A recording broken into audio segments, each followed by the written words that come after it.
Welcome to Video 7, Animals on the Bus Demonstration. In this large group activity, children direct animals to get on and off a daycare bus, giving children the opportunity to see how a set size changes as things are added or taken away. The materials you'll need for this activity are a surface to display the animal bus, the animal bus template, animal cards, and Velcro tabs to attach the animal cards to the bus. Please refer to the activity instructions for how to individualize for your classroom. This activity provides the opportunity to use the following key instructional practices for solving basic problems. Prompt children to notice and discuss how the quantity of a set changes as objects are added and taken away. Use a variety of tools including objects, fingers, drawing, and 5 and 10 frames to solve problems. And provide opportunities for children to see the different ways a single quantity can be broken into smaller quantities. Let's join a couple of classrooms as they engage in this activity, and then listen in as the teachers reflect with a colleague. Can you tell me, what did you notice? A bus. So how did you know it was a bus? There's some wheels on the bottom. And what else might you see? Some chairs, did you say? You imagine there might be chairs on a bus, maybe? What else do you notice? The letters. Oh, you see the words? Oh, I'm so glad you noticed that, because you know what the words say? The animal bus. I'm seeing that there are windows up here. Do you see the windows on the bus? Yep. Same as me, Jasper. Do you see the windows?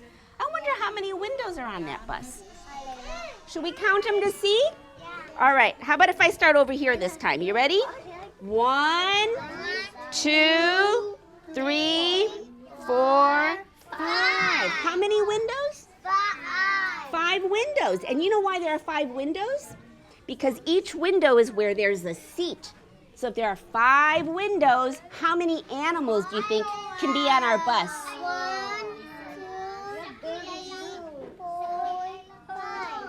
5 windows for 5 animals to sit on our bus. The only rule is when the bus driver stops to pick up an animal, there can only be 1 or 2 animals that get on the bus. And I have just dogs today. So the animal bus is just picking up doggies today. And you know where he's taking the doggies? To the pet store. No. To the zoo. He's taking them to doggy daycare. Hillary, we're gonna pretend you own doggies today.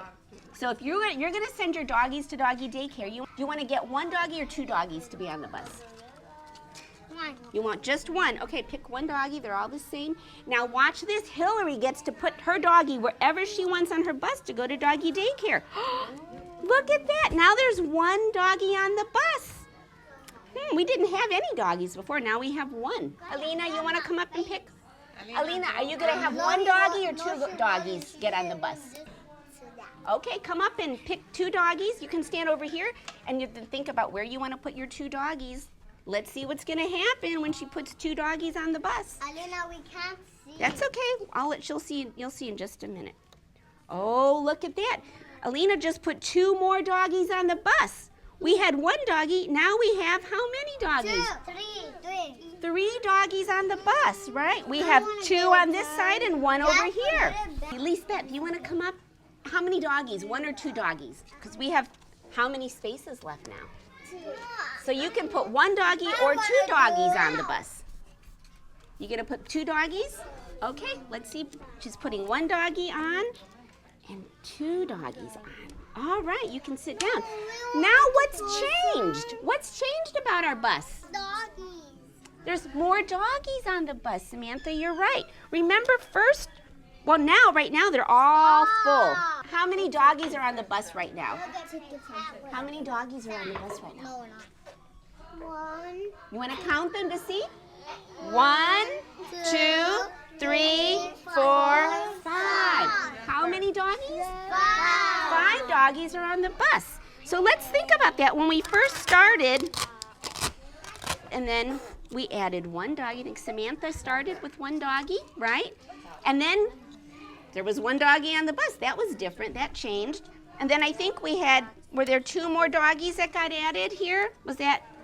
It was Alina added 2 more doggies, and then we had 3 doggies on the bus. And then there were still 2 windows left. And then I think Lisbeth came, and she added 2 more doggies. And that changed because now, what do we know? What do we see? Dogs. What did you say, Joelle? 5 dogs. Now there are 5 doggies on the bus. So the bus is full. And you know where the bus is going now that it's full? Oh, back to where it goes. It's going to take the doggies to the doggy daycare. When you come in tomorrow, there might be different animals on the bus because it's not just a doggy bus, it's an animal bus. Lisa, thanks so much for sitting down and taking the time to reflect with me on the animals on the bus activity. You made a decision to do 5 animals instead of 10 animals. And can you tell me a little bit about what you were thinking with that? I think what I've been noticing is even though some of my children can count past 5, it doesn't seem like they're really understanding what those numbers mean necessarily. And so I was thinking if I stay within 5, 5 is what we sometimes call a landmark number. Children need to learn about 5 and then 10. But I feel like in the past I tend to kind of jump towards 10 a lot. I don't know how we think about teaching numbers. I always think of 10. But then thinking about the smaller number and keeping the focus on 5, then they'll understand 10 better a little later. You said you wanted them to be solid with 5 as a benchmark. They'll begin to see all the relationships that exist around 5, all of the combinations that 5 can be. The children understanding the structure of the 5 frame is so important. When they know that this is 5, they won't have to count it. They will begin to recognize some relationships. And you said that you could put them anywhere that you want, and they did that, and so then that gives us the opportunity to think about flexibility in terms of numbers. That 3 can be, 2 and 1, it can be 1 and 2, or it can be 1 and 1 and 1. I think this really kind of was helping them see the parts, the whole, there's 4 and 1. I guess in this case there was like a 3 and a 2 with the empty spaces. So that was my thinking. Stay small, and I have all year, right, to get through to 10 eventually. Let's take a look at children exploring these key instructional practices with quantities 1 through 10. What do you notice about the bus, about the seats on the bus? These are seats on the bus. So what do you notice about it? There's 2 of them.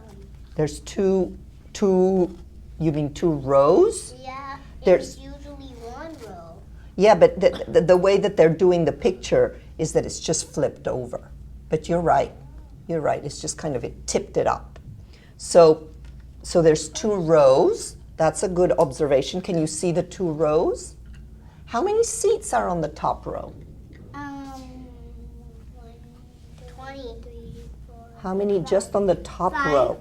There's 5 on the top row. And then if you put it on the bottom, it's gonna be 10. And there's 5 more on the bottom, and together there are 10 seats on this bus. Good observation. When your turn comes, you'll get a chance to put 1, 2, or 3 pets on the bus. Okay? So I'm going to ask Lamari to start. And how many pets are going to get on the bus, Lamar? Is it going to be a cat or a dog? Cat. A cat. Do you want to tell me where you want me to put it, or do you want to put it on? I want to. Okay, go ahead. Okay, thank you. So what changed on this bus? There was nobody sitting on the bus, and now what's happening?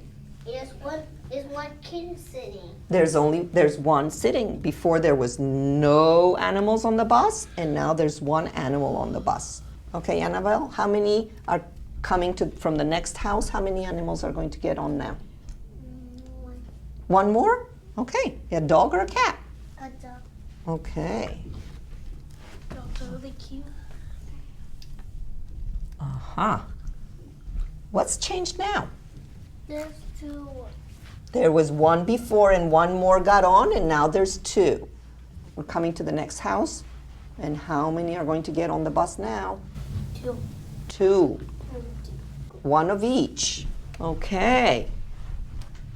So there were 5, and now there's 2 more. No, there's 3. There's 3. There's 3 left. And how many seats are left on the bus? Is there going to be enough room for all the animals that are left? Yeah. Yeah? Are you sure? Yeah. Okay. Okay. It's your turn. 3. You're going to put all 3 of them? Yes. And what's going to happen to our bus? It's gonna have 10. Is the bus full now? Yeah. So who can tell me what happened to our bus? Yeah, I'll do the bus. What happened at the beginning? When this story began, what happened to There was one. There was no one, but then it became more. there was nobody on the bus, and then he started putting 1, and then as more animals got on the bus, what happened to the bus? It got fuller and fuller until it was completely full. Okay, so that's what happens when we add more things, the quantity gets Big. bigger. Yeah, because we started with nothing and we ended up with how many? 10. 10. We ended up with 10 animals on the bus. I was happy to see that they were able to see that as more animals, they could explain what was happening to the bus, the change. Yeah. Right? That idea that as more animals got in, it was getting fuller. And I wanted more of that, and they were answering me with quantity. They definitely have a strong sense of that stable order, and they were using that information to keep track, right, of how many were on the bus versus that structure maybe right now. But I have seen your kids count higher quantities. So can you tell me a little bit about your thinking with coming down to a 10 frame and talking about the smaller quantities? Yeah. I was just so proud of what the kids could do with counting so high. Yeah. But in the 10 frame really allows them to begin to see, as the top row or the bottom row or other relationships. So helping them see the relationships within 10, which now I understand is so important. Yeah. Is that this frame really helps them, because you saw how many of the kids were looking at the empties, right? When they said, and 2 more, that would be 10. Yeah.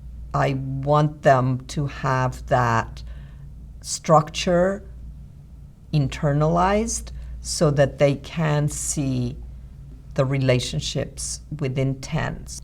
Yeah, absolutely. We want them to think flexibly, right? And so it's seeing quantities either arranged differently within the same structured 10 frame, or even just describing how they're arranged differently just really helps them internalize that understanding. Whether it's operating on smaller quantities or bigger quantities, they know that pattern is still there. The structure of 10 is just built into our number system. Opportunities like this to describe that structure and hear it and see it, and see their friends use them either the same way or in different ways. Absolutely, yeah. I thought it was going to be kind of too juvenile for them, but it wasn't. Yeah.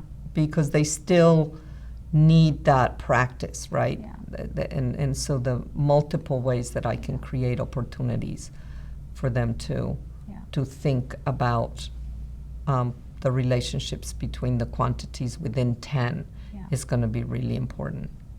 Yeah, I really like that they totally abstracted that there were dogs and cats. Yes. Because I thought that was going to be kind of like somebody was going to say, but there's 3 dogs, but no, they were really able to just put it together as animals on the bus.